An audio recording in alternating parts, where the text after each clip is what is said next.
we were still not fully accepting what had happened in the fall of 2008. And one of my executives sent me a note. I'll never forget it during our budget cycle. And it said, Ellen, I think we're in a cycle of doom.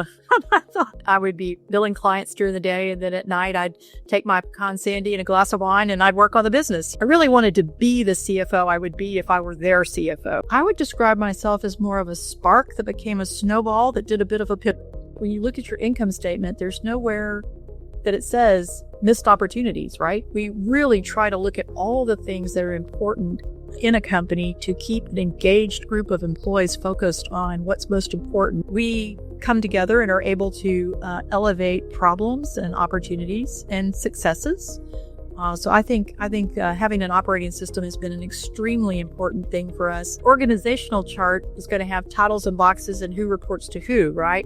And an accountability chart is much more specific about the roles and responsibilities of the people inside those boxes. Opportunities always come out of crises. Take stock of where you are.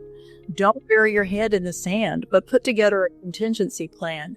Don't be afraid to pull the lever if you need to. The importance at every step of the life of their company in focusing on shareholder value and what are they doing to grow their company's value, not just the revenue, not just the headcount, not just the footprint. Integrity is an extremely important element for us. In fact, for the longest time, it was our number one value until we really sat down and looked at each other and said, incredibly important, but it's really our number two value. This is the Business Philosopher with Unity podcast. I'm your host, Bhavesh Naik. A theme we often explore on this podcast is how to build a business that not only identifies a critical market need, but also pioneers a solution that becomes widely adopted and stands the test of time. To shed some light on just how to create such a business, I've invited a very special guest to join us. As the CEO and co-founder of VCFO, Ellen Wood pioneered the concept of the Virtual CFO back in 1996. She saw this desperate need firsthand as a young CFO handling major transactions. Under her visionary leadership for over 28 years, VCFO has supported more than 6,000 clients, delivering essential financial and operational expertise that makes companies stronger. Her dedication and pioneering spirit have been widely recognized, including the Austin Business Journal's 2024 CFO Legacy Award for her work in the fractional CFO space and the Vistage Lifetime Achievement Award. I am pleased to have you on this podcast, Ellen. Thank you. It's a pleasure to be here. Take us back to 1996. .com hasn't happened yet, I think, or maybe we're in the middle of it, right? Somewhere in the, right smack dab in the middle of the .com era, right? And you are a young CFO working on some transaction, and an idea comes to you. So please tell us how that idea came to you. What was your inspiration for starting VCFO?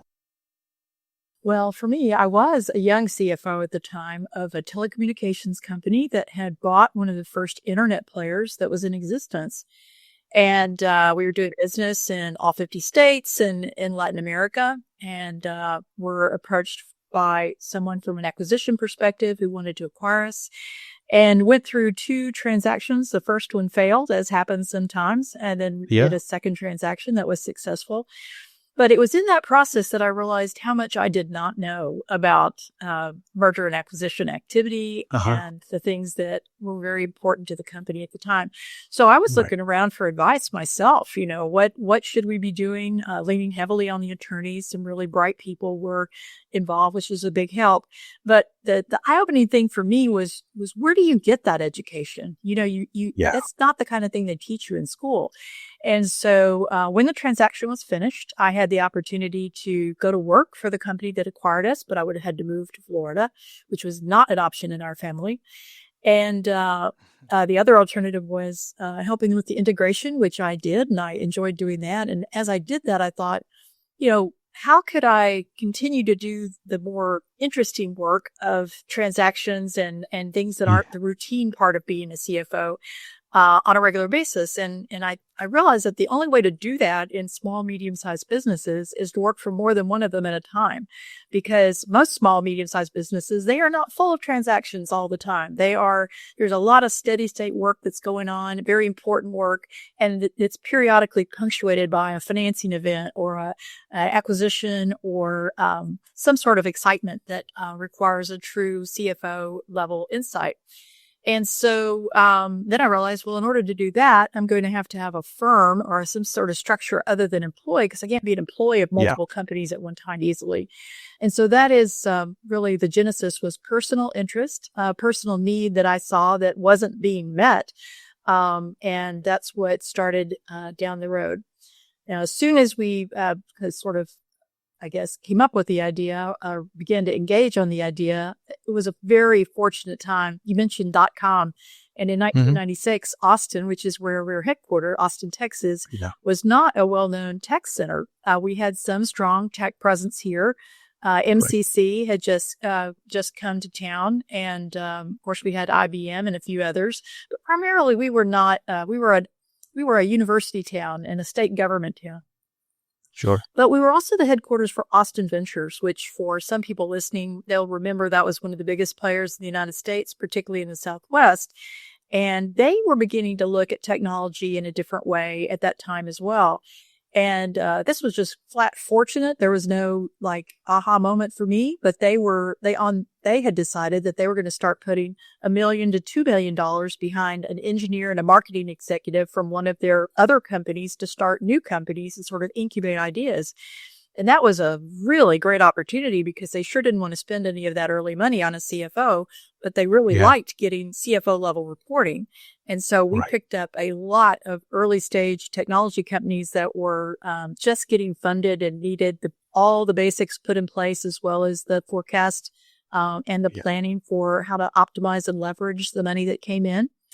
So that was a lot of the work that we did in the early years was with technology companies, and not just for Austin Ventures. There were a number of other firms that were beginning to look at Austin, and then of course we had a bit of a tech bust there, and that made us very glad that we were a very diverse group, all of us having come from non-technology backgrounds, and so and of course.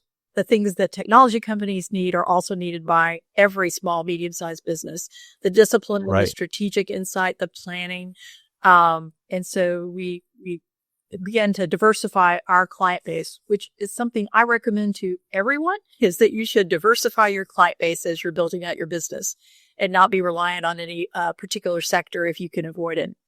We were fortunate because finance is very portable, industry to industry. There's probably 90% of it is the same. With unique things. Everyone's got their unique elements, but most of it is consistent from one company to another. Right. Yeah. That is a terrific story, right? Austin, by the way, Dell also headquarters in Austin? Absolutely. Dell was getting started about the same time, a little bit before we did. Yes. Right. That whole story unfolded here, and it was very interesting to watch. Yeah.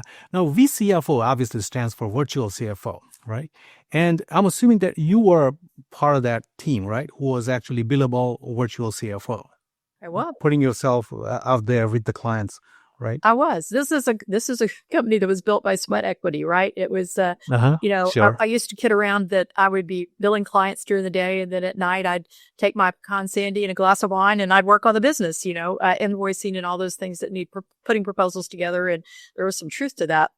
So yes, for several years, that is what I did until we got to the point that was not scalable because there really was a lot of appetite for what we were doing at the time. It was, novel. No one else was doing it. I found out maybe a year after we started that Tatum CFO, which some people will know, they were a CFO kind of only firm, and they had started in Atlanta. But our firm very quickly built out to have not only CFOs but also controllers and even some staff level folks. And we did that because many times our clients had holes in different spots. They didn't just need a CFO. And if they had us doing all the work, then they were paying for it at the wrong price point. So I wanted to be, I really wanted to be the CFO I would be if I were their CFO, which is looking for a cost-effective solution for them. Hey, I hope you're enjoying the conversation. A quick reminder to support the podcast wherever you're watching or listening by giving it a quick follow. If you're watching on YouTube, please give this video a thumbs up, subscribe to the channel, and hit that notification bell so you won't miss a new episode when it's dropped. Thank you for your support. When you started, today you're probably about 50 plus employees, with some 1,500 employee companies, Yes. something like that. Mhm. So when you started, did you have a vision of what your company would be like? And I talk to a lot of business owners and business builders, and there's two ends of the spectrum, right? Things kind of, you have a spark and you begin to do something, and things kind of, it's like a snowball effect, right? Things build from there, and then you grow into a big company. And some folks have actually a vision of, there is a market need here, and we'll be this kind of company, and this is the size we'll be in 10 years, things like that.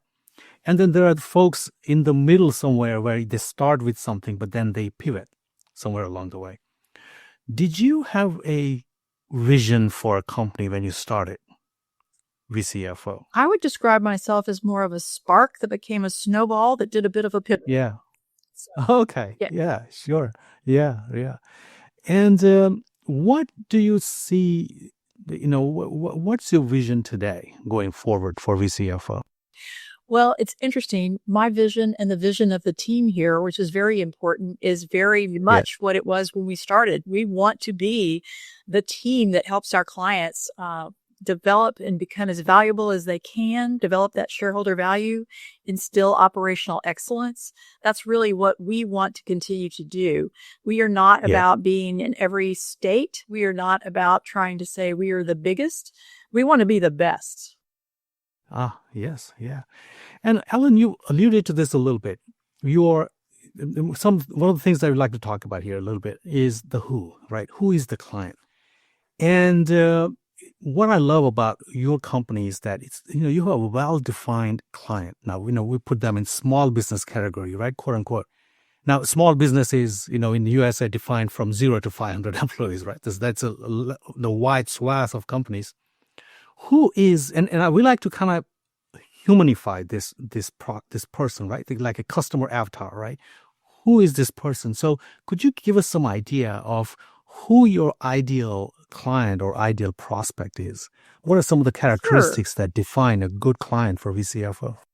Well, I would say good is an interesting term because I rarely meet with, and our team who meets with clients all the time, we rarely meet with someone we wouldn't call a good client. We might be the best fit for them. Sure. It might be budget. Often that's the case. Yeah. We might, their needs might not, they just might not need a full-on CFO at any level at that particular point. Yeah. But for us, we find that the majority of our clients that are the best fit for our services are between 10 and 100 million. And they are going to be probably between 20 and 100 to 200 employees. So we're not, although we just, signed up with a client, we've actually done work with them numerous times over the last decade, and they're over 10,000 employees. So there are outlier situations, but the majority of our clients are going to fit the persona that I just described for you. And the engagement point for us is going to be with the CEO or the founder. And a lot of times that's the same person. Sometimes it's not.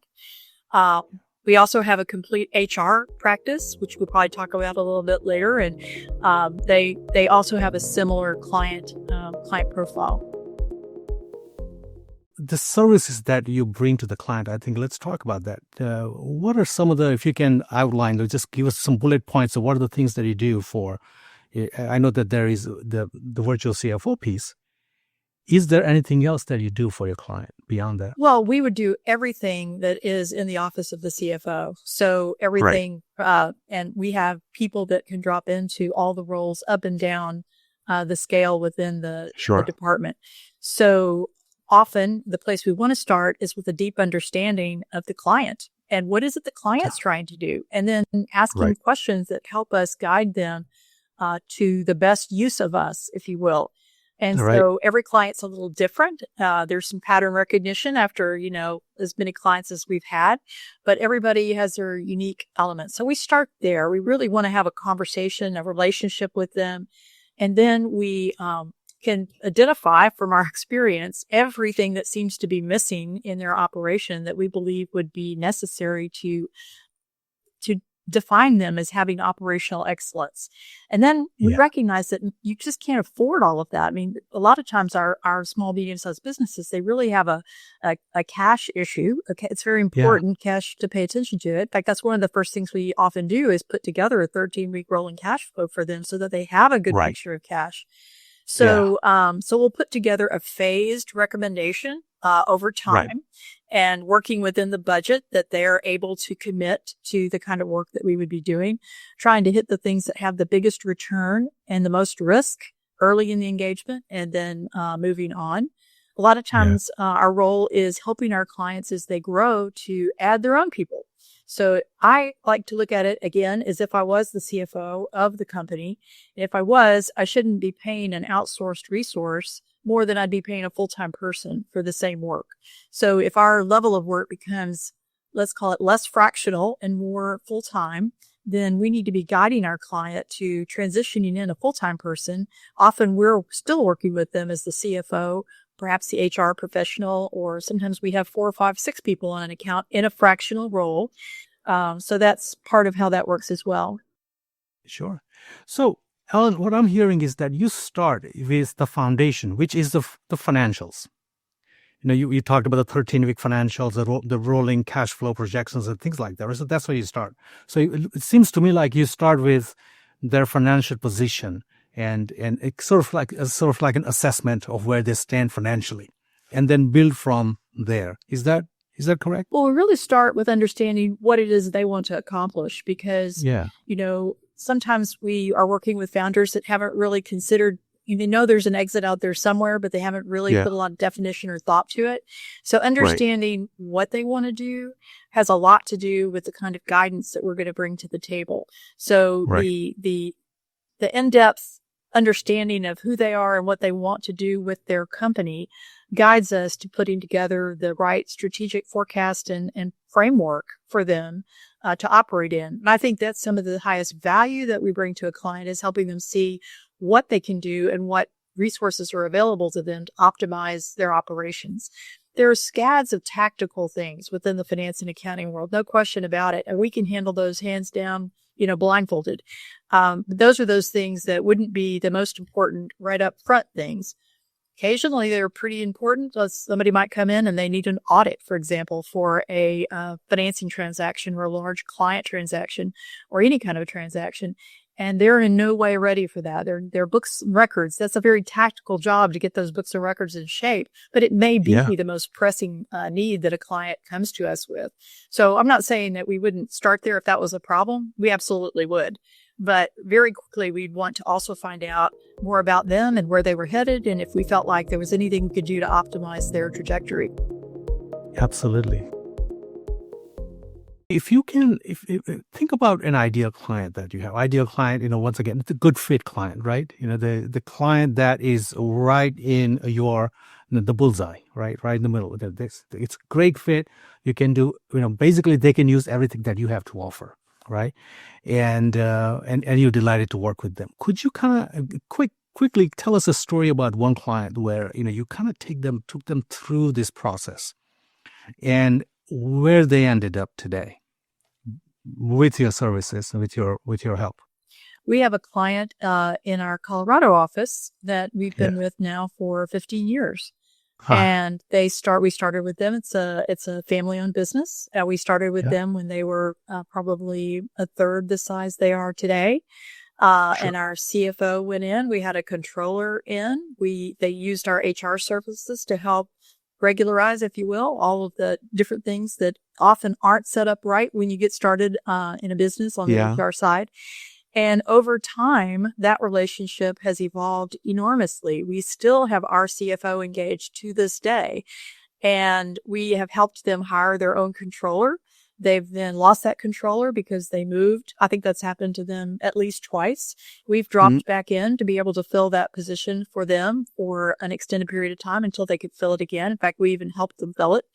And then the same thing with our HR team. They're in and out on as needed basis now after helping get the infrastructure set up early days. So Absolutely. relationships with us, we hope will last as long as there's a need. That need changes, though, over time. Sure. Something fascinating that I've been exploring, Ellen, is that there is a psychology and culture aspect to the financial management. What I mean by that is, on a personal level, there was a study a long time ago, probably in the 90s, that I came across that said that it's CPAs out there, right? And basically it said that there were some of the worst financial management of their own finances. What I mean by that is, I know exactly. it was an old study. That's probably not true anymore, but who knows? I don't know. My point to that is, Alan, it's money and handling money, and being able to be okay with money.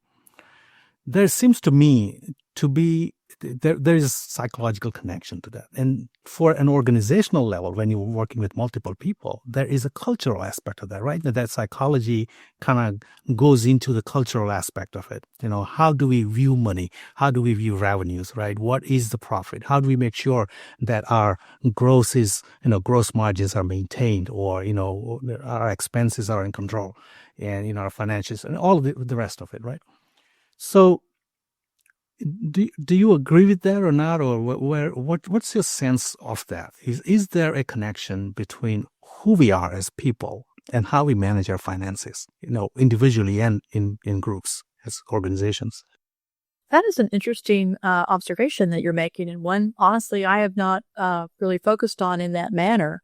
The way I think about money and responsibility and accountability is very tied to our values and who we are as professionals.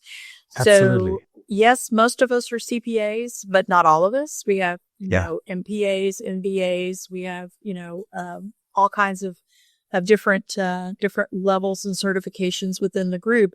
It's about what we do and the way we do it. And so integrity is an extremely important element for us. In fact, for the longest time, it was our number one value until we really sat down and looked at each other and said, incredibly important, but it's really our number two value, because our number one value is to put people first. And so, so I would say those two things are very much at the top. So tying integrity to who we are, and then delivering our services as a result of that. I love that. In values. And you said, I love the priority. You said put people first and integrity, number one and number two. Do you get involved at all, or do you help, or do you guide, or do you counsel when you work with people in those regards, in terms of setting up their value systems or any cultural aspects of things, of managing money? Absolutely. We that is such a huge thing. We really delve into it with our professional HR chief people officer team.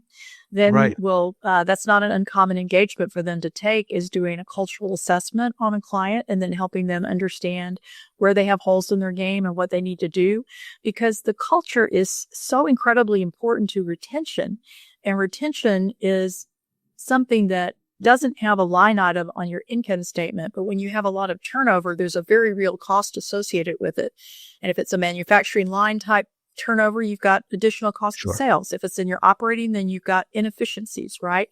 If it's in your sales team, you've got missed revenue opportunities. But if you think about it, when you look at your income statement, there's nowhere that it says missed opportunities, right?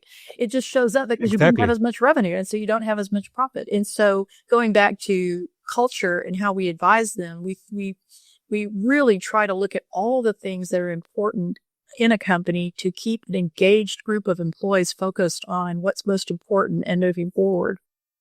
Yeah, and that's fascinating, and that's why it makes so much sense to, as a company that is providing VCFO, virtual financial or fractional CFO services, to also have human resource. Right. And that is the connection, right? I just made that connection. That's why I would have VCFO come into my company if I have 100-employee company, and not just to fix my finances, quote unquote, broad term, but also, fix the culture underneath, the financial aspects of my business. Well, the culture is extremely important for those and other reasons, no question about it.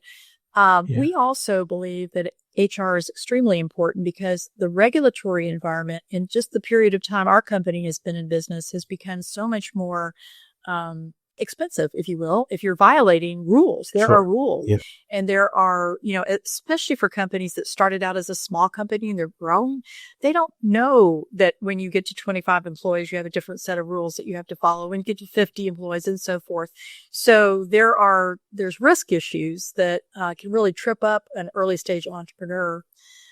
Just a brief aside on one that I'm surprised how often I see that is unpaid payroll taxes. So entrepreneurs who are playing fast and loose with their cash flow decide, I won't deposit those payroll taxes that I held out of my employees' checks because I've got to pay so-and-so.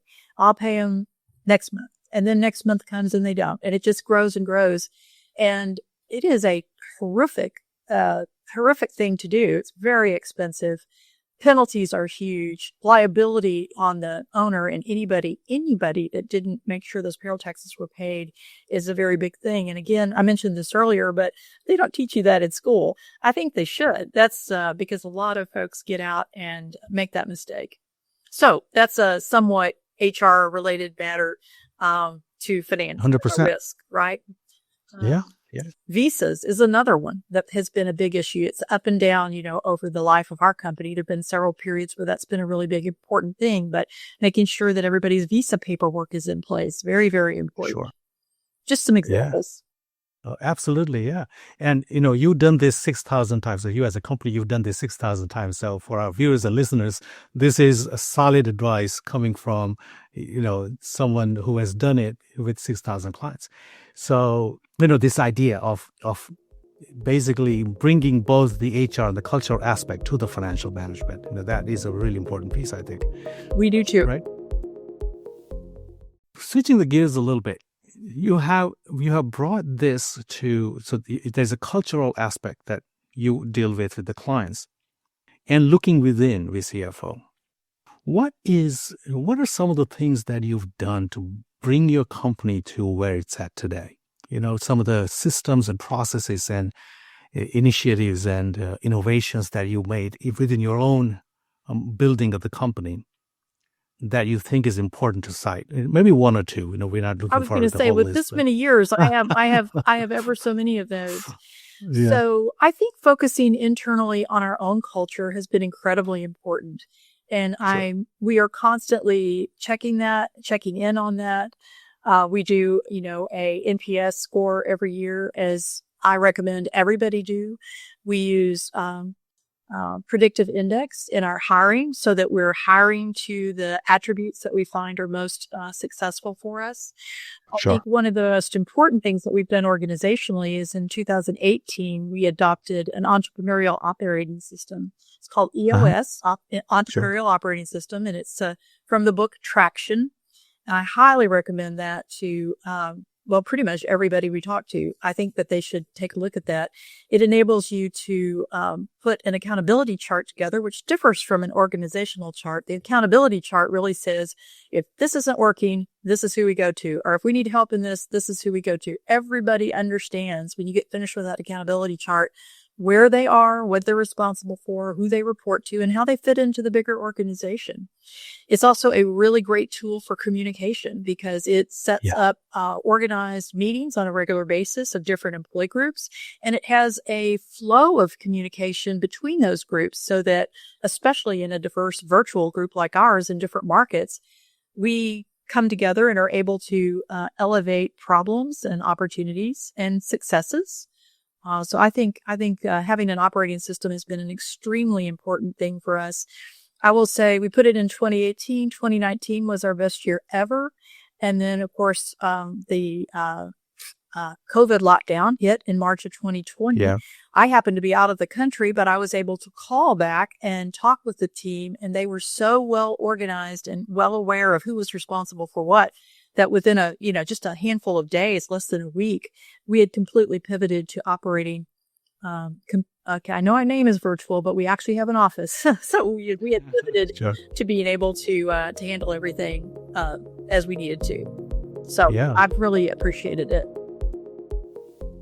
You mentioned a fascinating concept. You said not organizational chart, but accountability structure. Did I hear that right? Right. And it's actually called an accountability chart versus Chart. an Okay. Yeah. organizational chart. So an Yeah. organizational chart is going to have titles and boxes and who reports to who, right? An Right. accountability Right. chart is much more specific about the roles and responsibilities of the people inside those boxes. Yeah. They're Yeah. not So, necessarily the same. yeah, yeah. So this is such a learning opportunity for our viewers, listeners, because what's fascinating about our conversation is that you are an example of having built a solid company, growing company, sustainable company, which is what we profile on this podcast. But you also have a ton to offer in terms of the advice. So you also in that second category of folks who are thought leaders and experts who can help other businesses. So from that angle, could you kind of take us through maybe an example, or maybe where the rubber meets the road, where the accountability is chart in your company, probably that COVID time, right? Let's pretend that there is a customer or an employee or a stakeholder somewhere who had to navigate through VCFO's accountability chart, right, to get an answer or get somewhere. Is there such an example that you can point out? Well, yes, I think there is. Another complement to the accountability chart is we use a RACI chart. Are you familiar with Ah, that? The I'm responsibility, not. No. accountability, consultative, informed. So Yes. for every action in the company, um, somebody's responsible for it, right? And then Right. somebody's accountable for it. Might not be Yeah. the same person. And there Right. might be 2 or 3 or 4 or 10 people who need to be informed about it, and maybe 1 or 2 people who need to be consulted about it. And so that's another important thing to think about in terms of particularly the key processes that have to be followed in a company. So to answer your question, I don't think anyone in our company has a question that they can't answer from the accountability chart or where to go for Wow. a Yeah. solution. Something I wanted to bring up a little bit. I mentioned 2 awards at the beginning of our conversation, and I think I was on your website and I saw something else that or maybe it's not even out yet, but I read somewhere or someone told me about this. There is a award that you've been recently given. Could you tell us a little bit about that? Oh, well, that was sort of a walk through memory lane. So the Austin Yeah. Technology Council here has an award called, or has a Legacy Hall of Fame that they induct people into. And Right. this year they inducted 10 people into that, and I was one of them. And I was very Oh, honored because congratulations. having Yeah. been a part of the community back in 1996 and watching all of the technology unfold in this community, it's just been a phenomenal Yeah. thing to watch happen and to be a Yeah. part of a lot of those stories. And so, seeing, some of the discussion that was happening from other inductees and myself was, here's examples of what was going on at that time and what we were doing. And, I just think it's been a remarkable success story here in Central Texas. And I was honored to be included in that group. Yes. Congratulations again.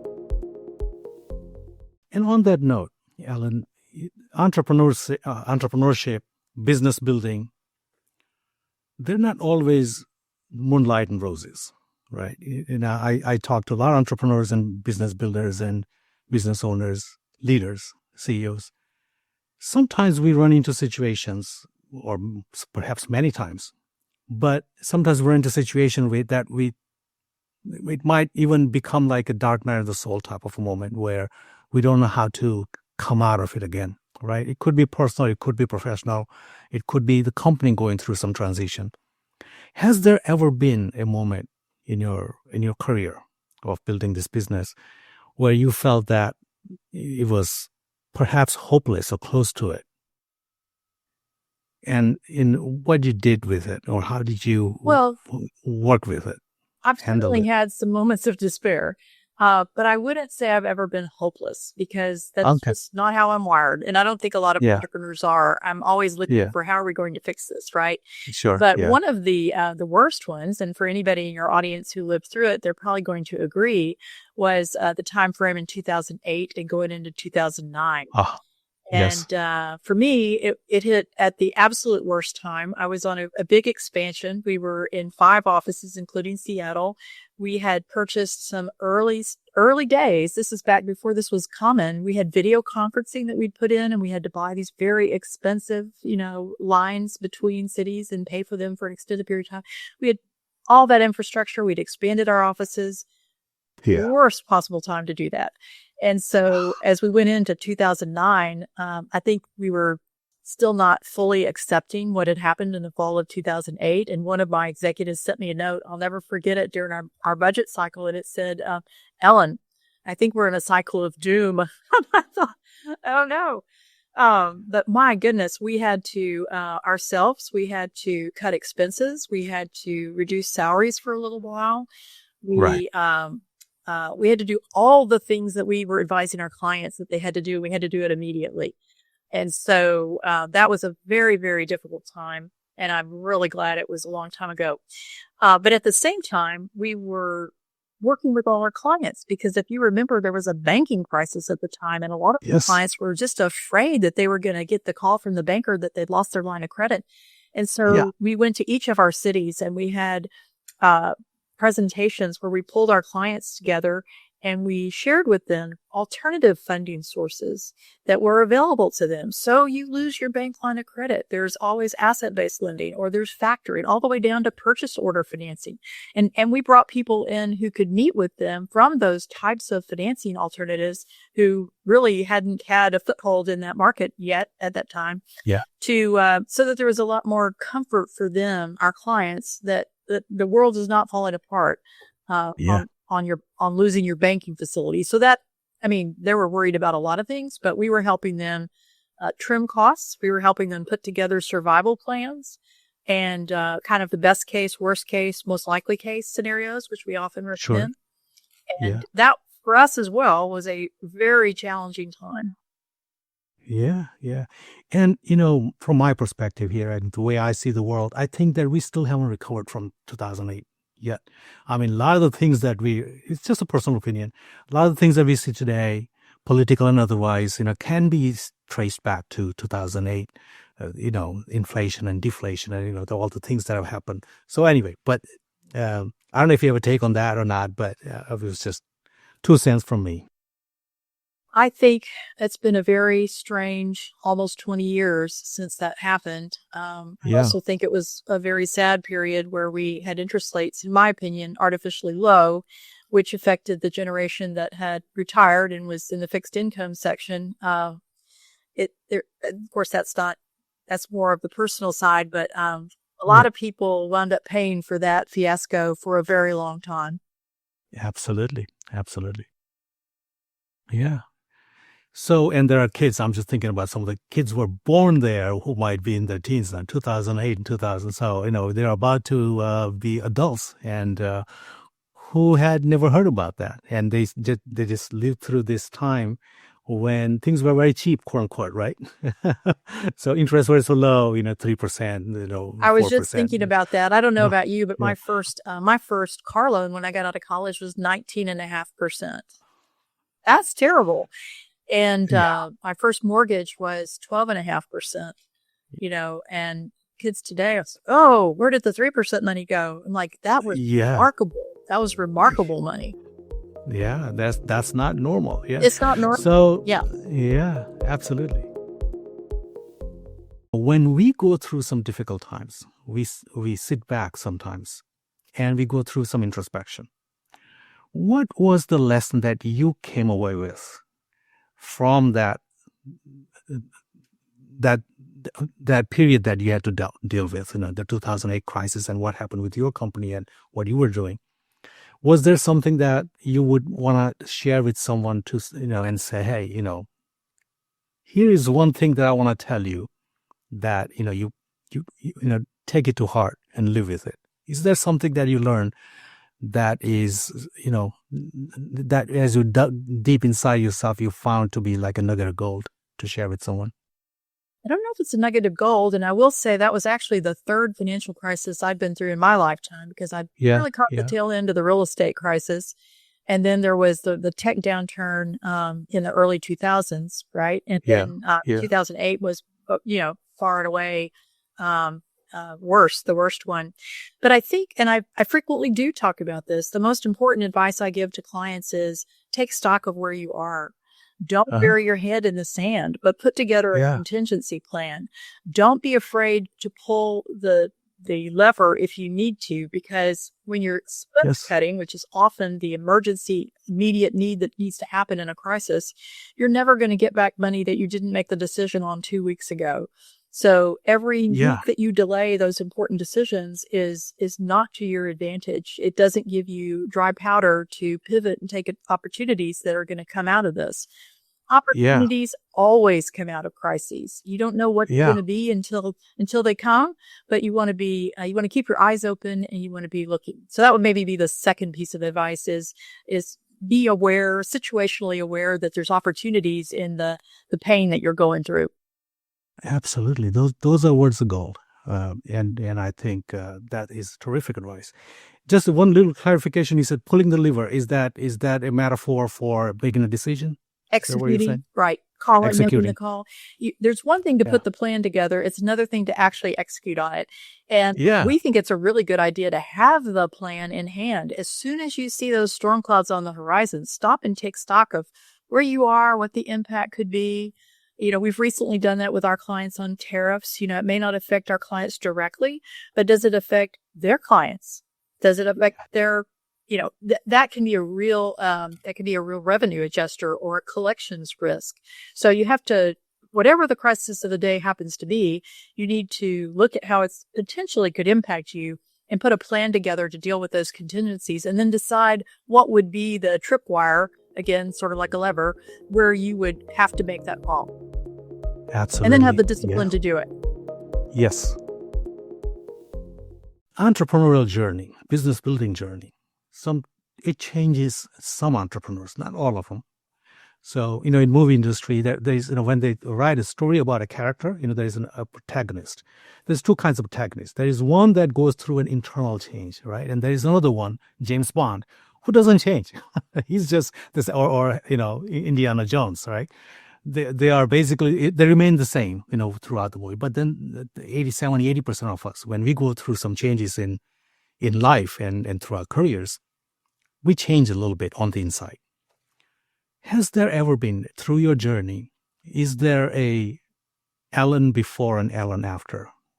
Have you changed a little bit because of the journey that you took through your entrepreneurship? Well, I'm sure I Yeah. have. I'm absolutely sure I have. One of the things that I say now that I didn't say 30 years ago is there's 13 sides to every story, and we need to hear them before we make a decision. So even if you feel like you know the Sure. answer, you need to. So I would say that I am more tolerant, and that's probably perhaps more empathetic. I'd like to think Yeah. I've always been empathetic, but perhaps more empathetic to the impact of what these decisions mean to people. Yeah. So I think it's been more in areas like that. And of course, I have learned a lot from a lot of people. I have a fabulous team here. I learn from them every day. Sure. Yeah. And we'll go through a lot of changes. As leaders, we face a lot of changes and we work through a lot of changes. Everybody else, the whole world is going through a lot of changes, right? Is there any advice to the leaders and the people and the professionals that way about, how do you ground yourself? What is the stability within the change? Is there a place that you go to, metaphorically or, literally, to kind of, stabilize yourself and root yourself and ground yourself? That's a great question. I think some people do actually have a sort of a mental space that they go to. I'm not a big one for meditating. Right. But I do feel I feel very grounded all the time. I think it's important to Good. know who you are and to remain true to who you are and Yeah. not let the things that come at you pull you in different directions. And the more successful you are at doing that, I think the better set up you are to deal with anything that comes your way. Yeah. Yeah. And, I think you're fortunate to be grounded like that because this is so important. That I think that the more grounded we are, you also talked about learning. I think that there's a potential dichotomy. Learning is about letting ourselves be influenced by other people, right? And those kinds of things. Then that is change, right? It's being vulnerable. But being grounded can be taken as being stubborn. So that's a very, very strange dynamic, right?